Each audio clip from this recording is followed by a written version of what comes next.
Bună ziua, prieteni, și bine ați venit pe canalul nostru. Haideți că se apropie ora mesei și eu n-am făcut nimic mâncare. Vreau să tai pulpa asta, că e prea mare și vreau să mai scot din ea, da? Cred că o las așa. Vreau să fac... Aici am o pulpă și o pulpă mare, am avut și o aripă. Aici am tăiat un morcov, 2-3 ardei. Aici mi-am tocat ceapă. Și vreau să fac așa în sosul lui, cum ar fi. Să fac uiul. Și pe lângă vreau să fac, cum îi spune, fasole verde. Așa trasă în unt. Mie îmi place foarte mult fasolea verde. Și de aia am zis că... Acum dinstuim puțin ceapa. Nu dinstuim mult, pun și morcovii. Și o las așa să se facă în saftul ei carnea. Cu legumele astea.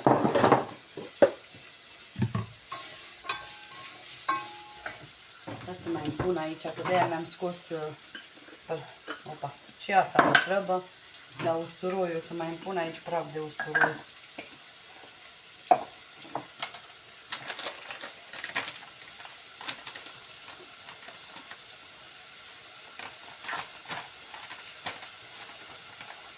Și atunci când am umplut, cred că nu am început tot și de aia. Opa.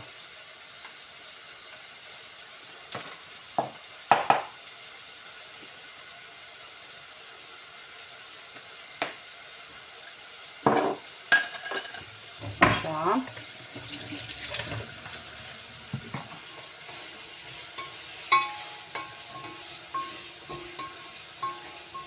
Am să tai eu și vreo 2-3 roșii aici. Vedem care avem mai coapte. Se strică, nu altceva. Dacă nu le consumăm, se strică.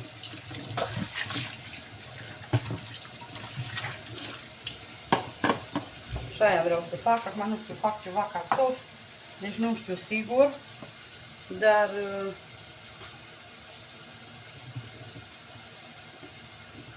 vedem.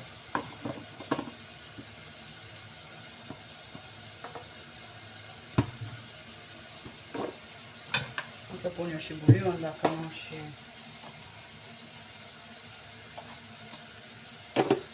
Astăzi parcă am 2 mâini stângi.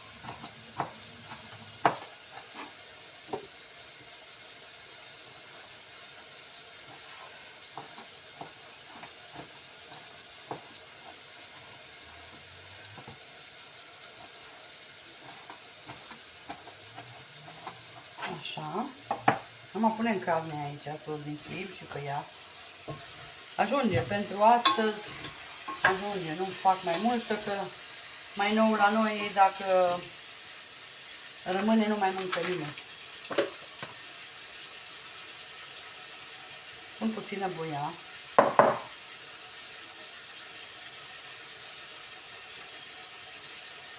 Așa.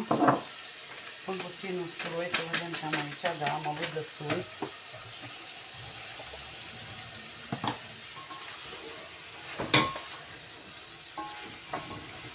Deci asta e o mâncare pe rapid. Eu l-am avut de lucru și n-am avut timp să stau.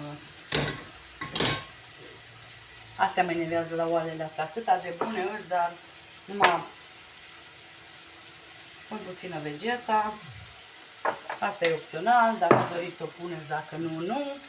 Piper.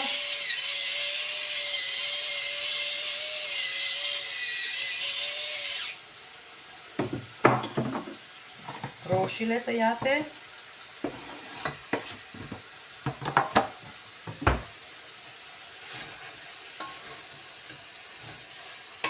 Acum pun apă și las la foc încet. tot cum scade apa, mai completez cu apă. Și las așa până puiul să înmoaie. Atât, nu pun mai multă apă. Și îl lăsăm la foc încet. O să revin eu cu mai departe. Așa, bine că mi-am umplut și ăsta de usturoi. Eu mai mult, ați văzut că mai mult folosesc, adică foarte mult folosesc din asta de usturoi. Ok, haideți să revin. Fac un pireu. Mi dor de pireu că n-am făcut de mult. Acum pun sare și pun puțin ulei. Atâta să zic. Și așa îl fac eu cu unt, dar să vedeți că bun așa că fierb, au un gust așa aparte. Ok, acum lăsăm să fiarbă. Ne uităm la pulpele noastre. Aproape gata. Eu am aici un puțin sos din asta ce fac eu. Îl pun tot aici ca să facă sos.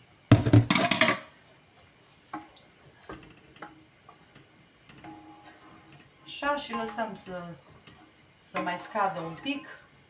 Și gata. Eu vreau să gust să văd de sare dacă mai trebuie, dar cred că nu.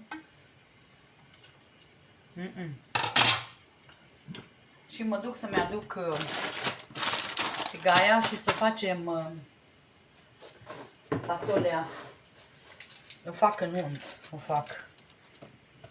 Trag puțin la tigaie în unt să vedeți ce bună iasă.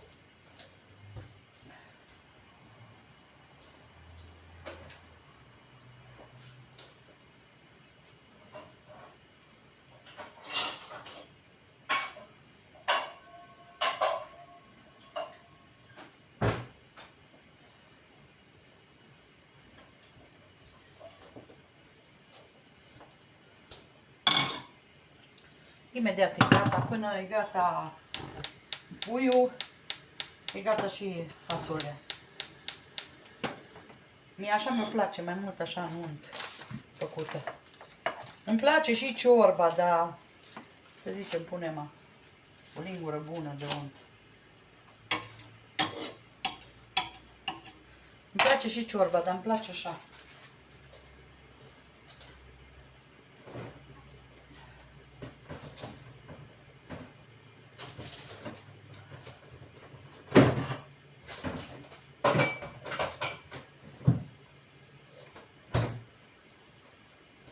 Punem verdeață după aia și gata. Asta o fac toată, cât are 450 de grame, dar o fac toată că e bună. E bună și sănătoasă și decât alte prostii. Să mâncăm, mai bine mâncăm din asta. Pun un pic de apă și spre final pun usturoi, dar eu o să pun din ăla praf, că e mai bun. Și puțină vegeta și vă arăt eu în continuare, vă arăt eu ce fac. Haideți să vă arăt, să iau spuma de pe cartofi ca să poată să fiarbă bine.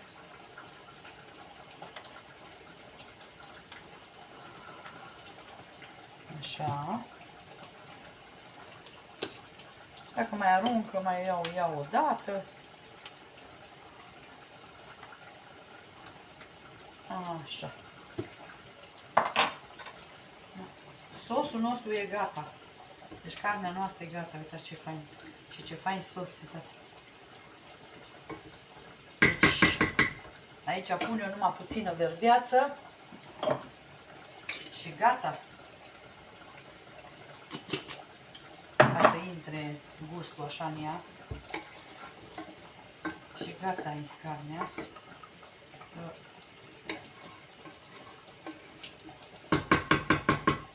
Așa, punem capacul ca să stea. Haideți să ne uităm la fasole. Imediat e gata și fasolea. Când a scăzut apa, E gata. Punem usturoi.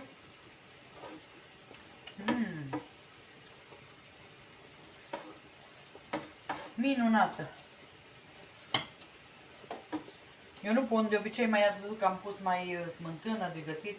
Dar acum nu pun. Pot să pun usturoiul acum. Nu pun pentru că am sosul ăla. Așa. O să mai pun puțină sare. Că am pus vegeta, dar... Și când asta a scăzut, apa, oprim. Imediat scade. Că ea e și gata. Uitați ce faină au. Bune cu usturoi așa. Nu știu, îmi place și aia galbenă. Dar așa scăzută. Și aia galbenă, mai ales aia care e grasă, așa. Dar așa scăzută, asta mi-o place cel mai mult. Acum lăsăm cartofii. Cartofii normal în 20 de minute trebuie să fie fierți. Îmi place să iau toată spuma asta așa de pe ei. Poate nu mai v-am arătat niciodată, dar eu așa o iau tot timpul. Când fierb așa cartofii pentru pireu sau... Eu nu mai vă țin acum. Eventual când fac pireu o să vă filmez să vedeți cum îl fac. Dar oricum mai aveți la mine pe pagină. Acum le lăsăm mai un pic așa să se prăjească. Și punem verdeața. Ați văzut că folosesc mult din asta îmi place, din asta șnitlau, din asta arpagic, din asta. Îmi place gustul lui.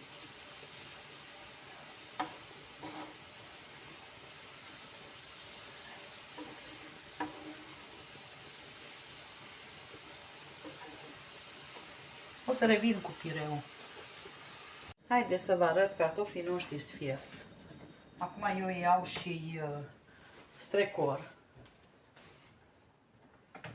Hai să-mi iau un fund de lemn ca să pun aici. Acum iau și strecor de apa asta care ori fiert.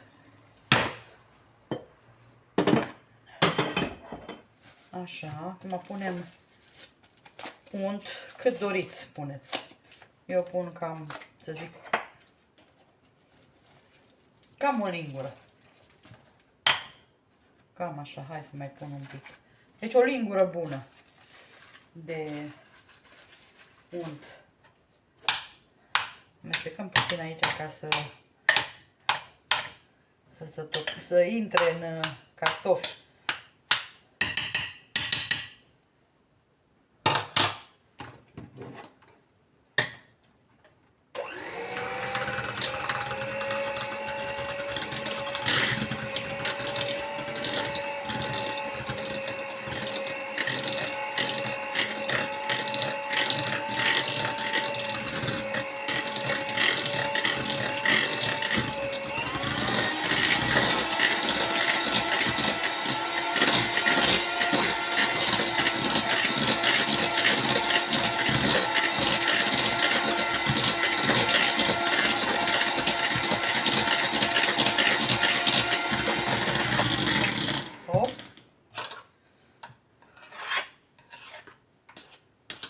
Așa.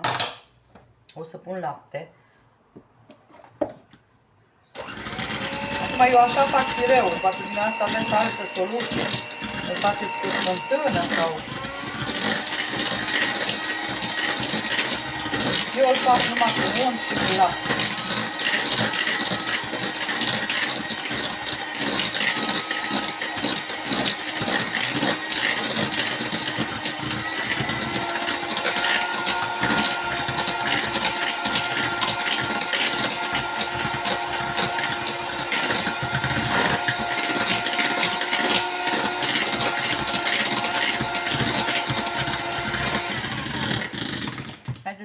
eu de sare. Nu mai trebuie. Super!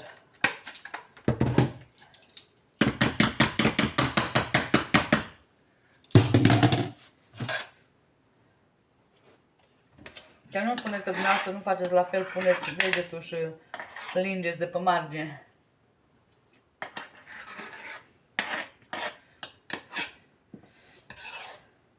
Așa, și acum îl las. Până îl las un pic mai moale, pentru că până noi mâncăm, el se întărește. Și de-aia totdeauna îl las mai moale. Acum o să revin eu cu farfuria. Așa, bun. O să revin eu cu farfuria să vă arăt, să vedeți cum arată. Cum arată meniul nostru. Și uitați, dragii mei și dragile mele, așa arată meniul nostru din seara asta. Carne de pui în suc propriu cu roșii, ardei, morcovi și usturoi și ceapă am pus. Fasole verde trasă la tigaie în unt și cartofi piure. A ieșit o bunătate, deci pot să vă spun. E un meniu simplu, ușor și rapid. Vă mulțumim, poftă bună dacă nu ați mâncat sau să vă fie de bine și o zi minunată vă dorim. Bye, bye!